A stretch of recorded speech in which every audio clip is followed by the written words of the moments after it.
I'm Professor Richard D. Wolff, and tonight we're going to talk about something that has shaken not only the corridors of Washington, but the very structure of political confidence in the United States, the growing instability surrounding Donald Trump's presidency.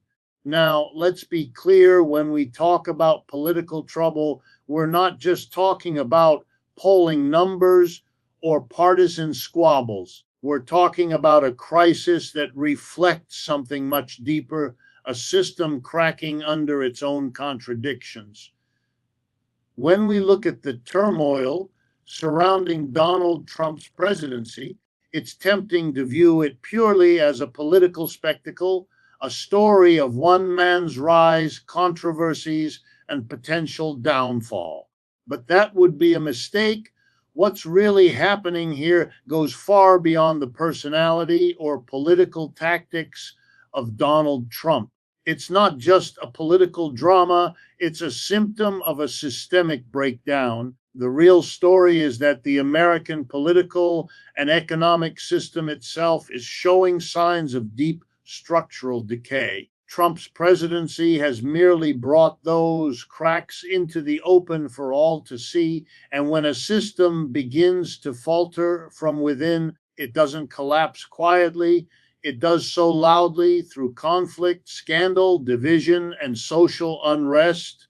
Let's be clear, Trump didn't create the conditions that led to this crisis. He exploited them. He rode a wave of anger, economic pain, and disillusionment that had been building for decades. When a society tells its people that if they work hard, they'll succeed, and then millions find themselves working harder than ever while falling further behind, you create fertile ground for someone who promises to blow it all up. Trump positioned himself as that person. He told people he would drain the swamp, expose corruption, and bring back the dignity of the working class. But beneath those promises was something far more revealing, a population so desperate for change that they were willing to gamble on chaos over continuity. And that desperation didn't come out of nowhere. It was the product of a system that prioritized profits over people, Wall Street over workers, and privatization over public good. What we're witnessing now is the predictable outcome of an economy that has long stopped serving the majority. When corporations move jobs overseas to cut costs, when wages stagnate while executive bonuses soar, when healthcare and education become luxuries instead of rights, people lose faith.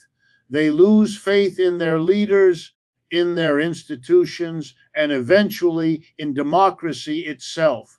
Trump's presidency became a lightning rod for that disillusionment. He spoke the language of rebellion, but his policies only deepened the same economic inequalities he condemned. And that's the tragedy of it all. The people who rallied behind him, working families, small town laborers, middle class Americans, ended up trapped in the same cycle of exploitation that gave rise to their anger in the first place. Now the cracks in the system are widening. Political polarization, distrust in the media, and the rise of conspiracy-driven narratives are not random phenomena. They are the consequences of decades of systemic neglect. When people feel invisible, unheard, and economically abandoned, they begin to turn on one another, and that's precisely what we're seeing across America today. The trouble with Trump's presidency, therefore, is not just about scandals, court cases, or approval ratings. It's about a system that can no longer sustain the illusion of fairness or stability. The economic foundations of the United States, once built on mass production, organized labor, and shared prosperity, have been hollowed out by financialization and corporate greed. What's left is a fragile shell that still calls itself democracy, but increasingly functions as an oligarchy. Here's the uncomfortable truth: systems don't collapse when they're weak. They collapse when they can no longer hide their contradictions.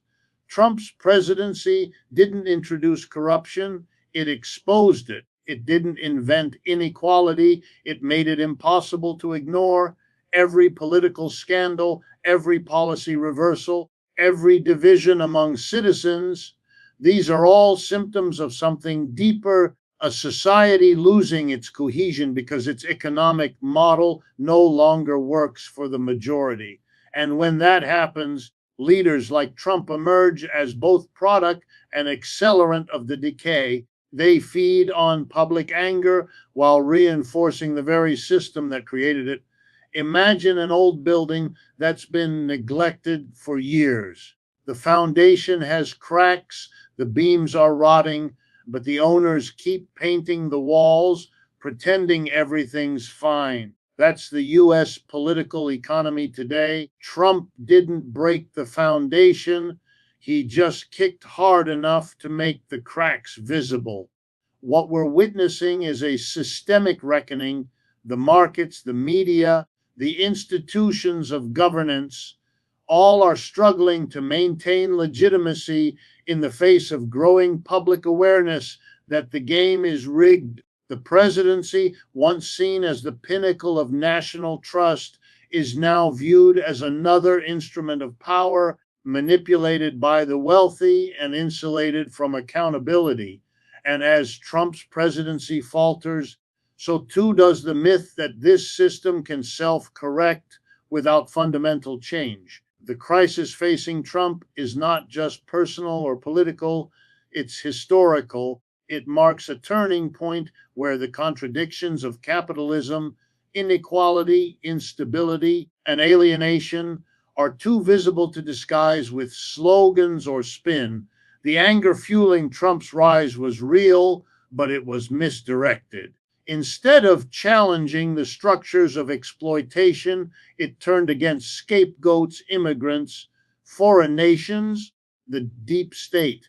But anger misdirected is still anger, and it doesn't disappear. It mutates, it grows, and eventually it comes back to confront the system that caused it.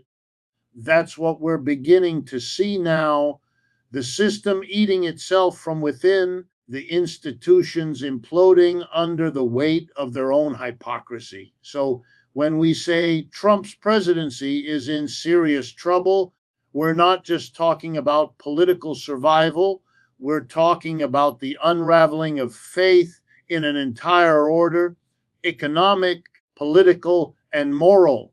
The trouble isn't Trump himself, it's what his presidency reveals about the state of the nation. A society that promises opportunity but delivers despair, that preaches democracy but practices oligarchy, that sells hope but manufactures division. That society is not in need of new leadership, it's in need of a new foundation. Trump's presidency, in this sense, is both a warning and a wake up call, a reminder that when systems stop working for their people, the people will eventually stop believing in the system. And that's when real change, not cosmetic, but structural, begins to stir beneath the surface. The story of Donald Trump's presidency is, at its core, a story of promises colliding with reality. Few political figures in modern American history have mastered the art of populist rhetoric as effectively as Trump did. He spoke to the pain, the frustration, and the quiet desperation of millions of Americans who felt ignored and betrayed by both major parties.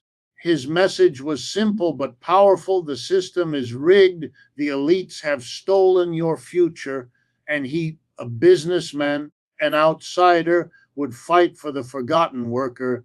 It was an intoxicating narrative, especially for people who had seen their factories close, their wages stagnate, and their communities hollowed out by globalization and automation. But like so many political promises in capitalist societies, the message sold hope while the machinery of power continued serving the same old masters. That is where the contradiction lies between populist rhetoric and corporate reality. When Trump said, America first, many Americans heard workers first, but in practice it meant corporations first. The tax cuts, the deregulation, the dismantling of environmental protections, all of these policies were designed to boost short term profits for the corporate elite, not to rebuild the economic foundation for working people. The 2017 tax reform, for example, was marketed as a victory for the middle class, but the overwhelming benefits flowed upward to the very people who least needed them. Corporations used the savings not to raise wages or create jobs, but to buy back their own stock, enriching shareholders and executives. Meanwhile, ordinary Americans saw little change in their paychecks, continued to face rising healthcare costs, and struggled under crushing personal debt. It was, in every sense, a bait and switch, a populist performance masking an economic agenda that favored the wealthy. The brilliance of Trump's populism was not in its substance, but in its theater. He spoke like an everyman, unfiltered, emotional, angry, a sharp contrast to the polished indifference of career politicians. But while his words attacked the establishment, his policies reinforced it. He railed against Wall Street during his campaign, yet his administration was filled with bankers and billionaires. He promised to bring manufacturing back, yet corporations continue to move operations abroad, chasing cheaper labor and higher profits. He vowed to stand up to pharmaceutical companies, yet prescription drug prices continued to soar. It's as if Trump sold the working class a ticket to economic revival, but the show they ended up watching was another rerun of corporate America's greatest hits. And here's the deeper irony: the more Trump's policies favored the wealthy, the more he needed to convince his supporters that he was fighting for them. That required creating an enemy, a scapegoat to blame for their suffering, immigrants, foreign nations, trade partners, the media, the deep state. These became the villains of his narrative. By redirecting economic anger toward cultural and nationalistic fears, he managed to maintain political loyalty even as his economic actions contradicted his message. This is an old strategy in capitalist politics. When the system produces inequality and discontent, blame someone who has even less power than you. It keeps people divided, distracted, and too busy fighting each other to notice who's really benefiting. Trump perfected that playbook. But history has a way of catching up over time. The contradiction between Trump's promises and his policies became impossible to ignore. The working class communities that rallied around him saw little improvement in their economic lives. Jobs didn't flood back. Wages didn't rise meaningfully. The cost of living climbed faster than paychecks. And while Trump boasted of a booming stock market, the reality was that most Americans didn't own enough stocks to benefit from it. The prosperity he touted was concentrated in the hands of the same elite class that his supporters believed he was fighting against. This widening gap between rhetoric and reality didn't just damage Trump's credibility, it eroded the very belief that politics could deliver real change. The populist facade began to crumble beneath the slogans and rallies. What emerged was a presidency that governed like every other corporate administration before it, prioritizing capital over labor, profit over people, and short term political gain over long term structural reform. The infrastructure projects never materialized. The trade wars hurt farmers and consumers, and the supposed economic miracle rested on fragile foundations of debt and speculation. When the pandemic hit, the illusion of economic strength collapsed almost overnight. The very system Trump claimed to defend revealed its vulnerability, leaving millions unemployed and exposed, while billionaires added trillions to their wealth. The contrast was obscene, and for many, it was the moment the mask slipped. What makes this story so profoundly American is that it's not unique to Trump. It's the continuation of a pattern that runs through the fabric of US politics. Politicians from both parties sell the idea of empowerment to the working class while governing in the interests of those who fund their campaigns. Trump's genius was in saying the quiet part out loud, in acknowledging that the system was broken while still using it to his advantage. He was both the critic and the beneficiary of the system's corruption, a man who condemned the swamp while wading comfortably in its depths. His presidency exposed something larger than his own contradictions. It revealed how easily populist anger can be captured, redirected, and commodified by the very powers it was meant to challenge. So when we say Trump's presidency is in serious trouble, we're not just describing a political downfall, we're witnessing the moment when the illusion starts to break. The working class, once drawn to his message of rebellion, is beginning to recognize the emptiness behind it. They were promised a fight for their future, but delivered policies that reinforced their struggle. They were told they'd take back control, but control remained where it always has been, in the boardrooms, in the banks, and in the hands of the wealthy few. That's the essence of the contradiction, a populist voice serving corporate interests. And when those two collide, as they now are, the result is not just a political crisis for Trump, it's a moral reckoning for the entire system that made his rise possible. One of the most revealing developments during Trump's presidency has been the slow but undeniable reawakening of class consciousness in the United States. For decades, Americans were told that class didn't exist here, that everyone was middle class, that hard work could overcome any obstacle, and that the system rewarded merit, not privilege.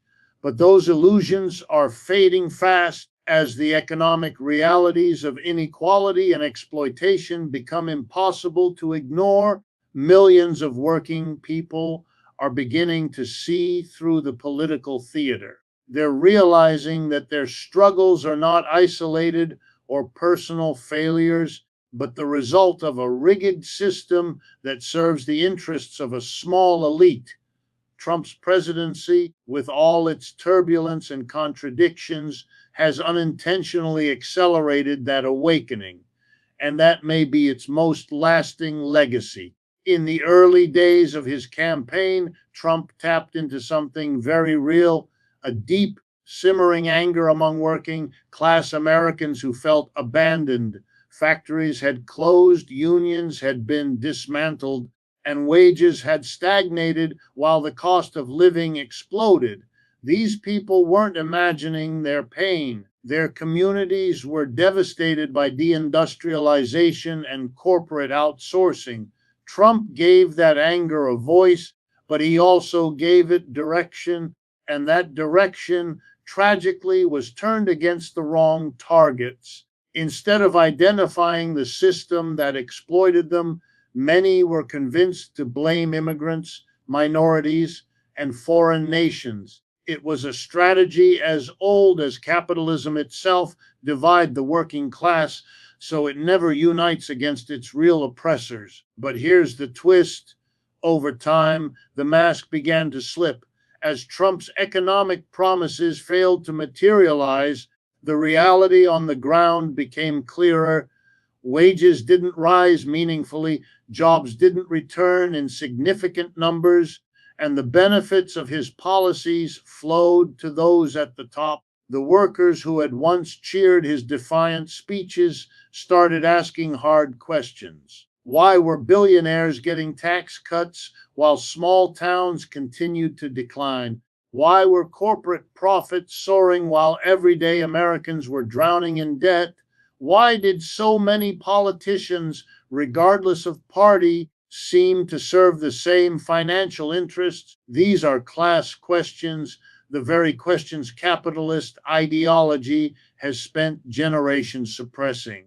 The awakening didn't happen overnight, and it didn't come from lectures or textbooks. It came from lived experience, from workers realizing that they were working harder than ever and still falling behind. It came from watching billionaires grow wealthier during a pandemic that pushed millions into poverty. It came from young people buried in student debt, from parents juggling 2 or 3 jobs just to afford rent, from retirees discovering that their lifelong labor had earned them insecurity instead of dignity. The contradictions of capitalism are now so exposed that they no longer require explanation. They are visible in every paycheck, every medical bill, every evicted family. And as people connect those dots, the conversation is shifting from who's to blame to why is the system built this way. This shift is powerful and dangerous to those who benefit from the status quo. For decades, American capitalism relied on keeping its working class divided by race, by region, by ideology. Trump's rhetoric exploited those divisions brilliantly, but once people saw through the illusion, they began to recognize what truly united them: their labor, their exploitation, their shared struggle for dignity. We're seeing new forms of solidarity emerging, from grassroots labor movements to renewed interest in unionization and cooperative economics. It's as if people are beginning to rediscover an old truth long buried under consumerism and nationalism. That power comes not from wealth, but from collective action. Trump's growing unpopularity among sections of the working class isn't just about disappointment, it's about awareness. When the promises of populism turn out to be hollow, people start looking deeper. They begin to see that their enemy was never their neighbor or the immigrant or the foreign worker. Their enemy was the economic structure that uses them all, pitting one group against another while funneling wealth upward. That realization is transformative. It's the first spark of class consciousness, the understanding that change doesn't come from a single leader shouting slogans, but from millions of people recognizing their shared position in the economic hierarchy and deciding to act on it. This is the great irony of Trump's presidency. In trying to harness and manipulate working class anger, he inadvertently helped awaken it. The more people saw the disconnect between his words and his deeds, the more they began to question not just him, but the entire political and economic system surrounding him. It's as though the illusion cracked open just wide enough for people to glimpse the machinery behind it.